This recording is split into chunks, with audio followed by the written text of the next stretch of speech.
Hello, and thank you for joining us on Inside the Nest. I'm Jack Bartek.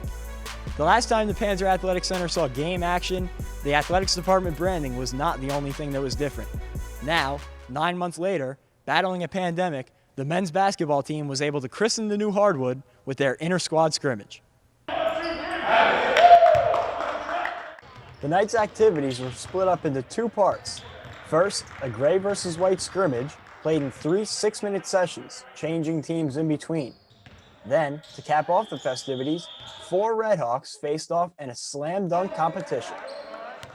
The action got started early when senior Joey Roddy came off the pick and roll, feeds a dime to Malachi Smith, who puts an exclamation point on it with the slam. A few minutes later, coming out of a timeout, senior Irving Callender coming off the pick and roll, he pulls up at the free throw line and gets the jumper to go, and that would take us to the end of the first session.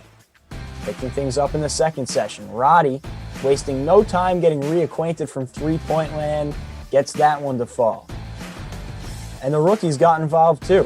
Freshman Kieran Flanagan gets it started, driving left and laying it in with the right.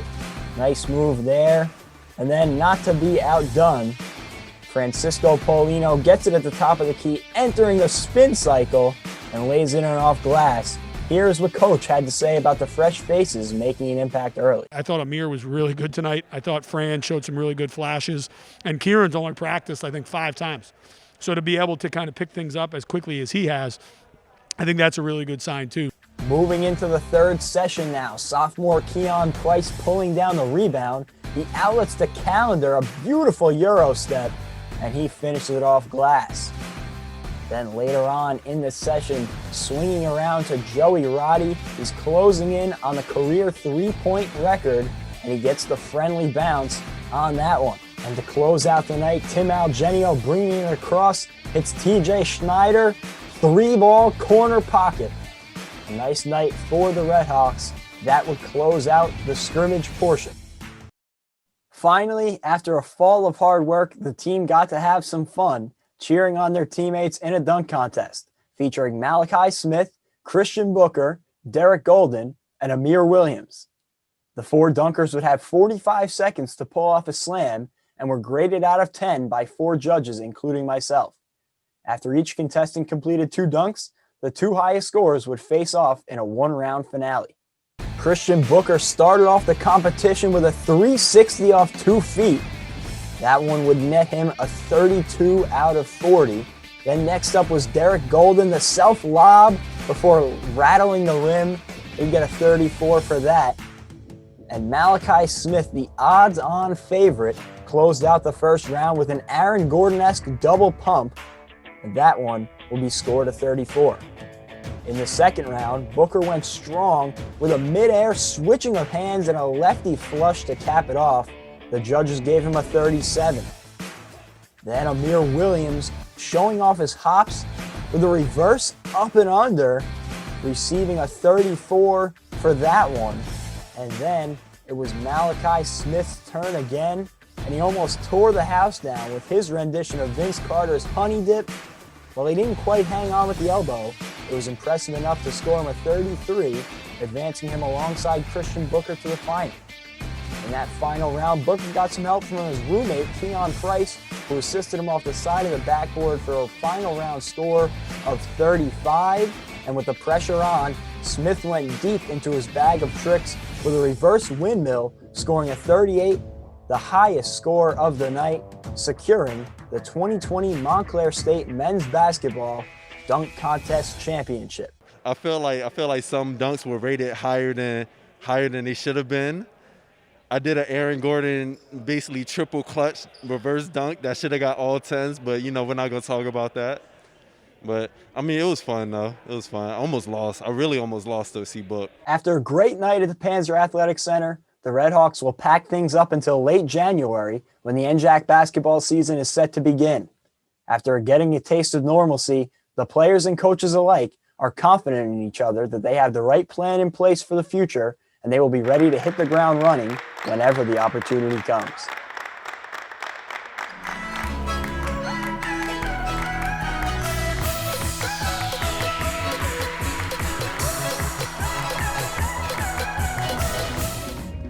With no fall sports this year, Montclair State missed out on a chance to watch a pair of siblings in action. Michael and Jesse DeSarnos both decided to follow in their parents' footsteps when they became Redhawks. Michael plays football and Jesse is on the soccer team.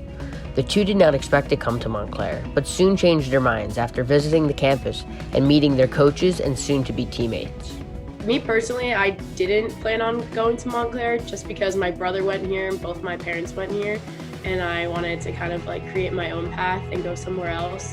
But once I stepped on campus and realized that like this is where I was meant to be, I just kind of got that feeling, and my brother just had to deal with me going to the same college as him. This was the same decision as their mom and dad, who met at Montclair when they were students. Jim DeSarnos graduated in 1992 and Tracy DeSarnos graduated in 1993. Michael plays football wearing 64, the same number Jim wore when he was played in college.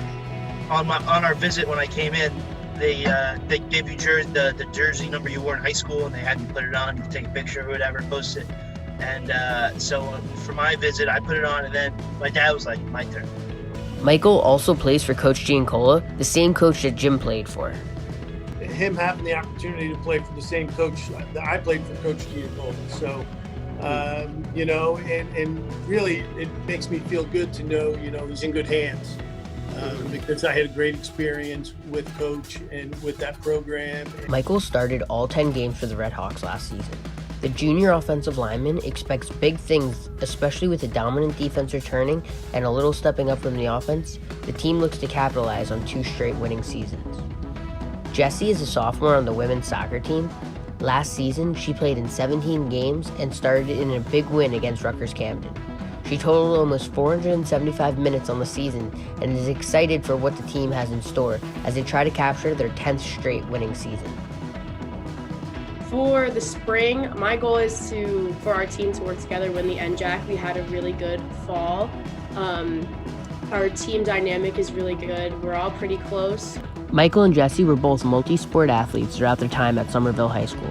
They carried that work ethic into college as they were both recognized in the Montclair Athletics 3.0 Club, honoring student athletes with at least a 3.0 GPA. They also have a younger sister, Riley, who says right now she isn't coming to Montclair, but hey, that's what Michael and Jesse said at first, and look how that turned out. Most athletes leave college and never return. However, here at Montclair State, many return to work for their alma mater. I spoke with a few of these Redhawks to understand why. Dorothy from The Wizard of Oz says, "There's no place like home." For many former Redhawks, this is true, as many Montclair State alums are returning to work for their alma mater. Mike Scala, class of 1992. Aaron Sullivan, class of 2017. Patrick Duffy, class of 2010. One thing that is in their constant memory is how much they love playing for the Redhawks. Here as a player, and then as an assistant coach, and then coach, and then I guess assistant AD, and now having the opportunity AD, I got to experience it all. Meet so many people along the way, teammates, players, coaches, staff, university members. It's been, it's like I said, been unique, but it's really been kind of special. Playing soccer at Montclair, probably one of the greatest experiences ever. Lots of memories, lots of just growing experiences, and it's memories that I treasure and hold on to forever. So much that I really haven't left Montclair State. I feel like I've kind of been here for a very long time, but it's just one of those places that it sucks you in, and you just love it. You love it. I love playing at Montclair. Kind of found a niche and developed into a role a little bit. But it was a great experience. Met a lot of awesome people. And the thing that I really took from that experience was how well everybody treated me. Playing at Montclair was an unforgettable experience. I made some of the best friends I could have asked for, who were my teammates at the time. I was lucky enough to be able to play in 4 NCAA tournaments and to win an NJAC championship, which is super special because it's something that not a lot of people have ever gotten to do. Ultimately, I learned what it meant to be part of a team and what kind of positive character traits that were needed in order for our team to be successful. So I got to learn a lot of life lessons and things that I could take with me from my experience playing at Montclair. Coming to Montclair was the best 4 years of my life. Like, living on campus all 4 years was great for me. Still talk to friends of mine that I met here, and going through the School of Communications, being a public relations major, really helped grow my career I am in now. Not all who return are athletes. However, they play a major part in sports and in making the athletic department's job much easier. For example, Hall of Famer Mike Scala. Having been here at Montclair State and having relived a lot of it, I'm so very thankful that I've gotten the opportunity to come back here and tell the story year after year of 18 teams and thousands of stories and thousands of games that I probably lived through during that time. I'm very honored, very humbled. It's great to see guys turn around and be part of the program. They're passionate about being involved. They want to be here. There's something special about that. There's always an opportunity to look outside. I think we should always be open and try and get the best person for the job. Montclair has found 23 alumni to fulfill that mandate in the athletic program. They work all across the spectrum as head coaches, assistant coaches, athletic trainers, sports information directors, and more. As you can see, many are excited to come back and work for their alma mater. You can never run away from your calling. I'm Jonathan Edmond, Inside the Nest. Hi everyone, I'm Gabby Tancredi. I'm the producer and editor of Inside the Nest. I'm so happy we were able to get 10 shows out this semester. I'm looking forward to producing many more in the spring, especially with the help of our new interns. Hello, I'm Jesse Lipson, and this past semester, I was able to do play-by-play for the swim meet, as well as edit some videos for our show. I'm really excited for this upcoming semester as a new broadcast intern to continue in that role, and I'm excited to be here. Thank you, guys. Hey everyone, I'm Jonathan Edmond. I also am a sports broadcast intern. This past season, I was also able to edit some games and do the basketball game with Sunny. I'm really excited just to get everything started. Hello, everyone. My name is Alex Grabiak. I'm an upcoming production intern, aka the new Gabby, and I'm excited to get to work on doing more productions, helping out things live, especially with the sports coming out, helping all the anchors. It's going to be fun. Yeah, we're so glad to have you guys on. I know that each of you has contributed this past semester in different ways to the show, and you've all been great. So we know you're going to do a great job, and I'm really looking forward to the spring semester and doing this show with you guys. It's going to be fun. Hi guys, I also want to extend a thank you to the interns, the new interns. We appreciate all your help, and I'm also looking forward to calling some more games, hopefully when the spring sports come back.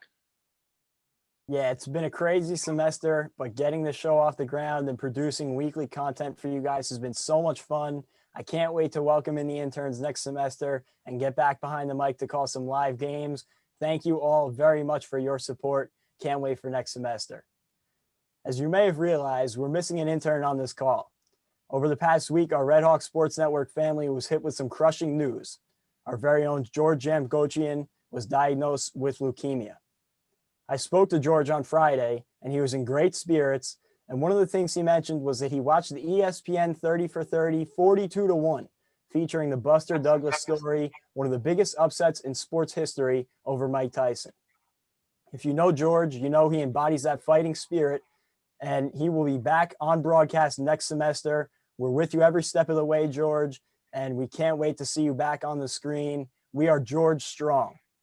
Thank you very much, everybody, for tuning in throughout this semester. Have a happy, healthy holiday, and we can't wait for the spring. Thank you for joining us on Inside the Nest.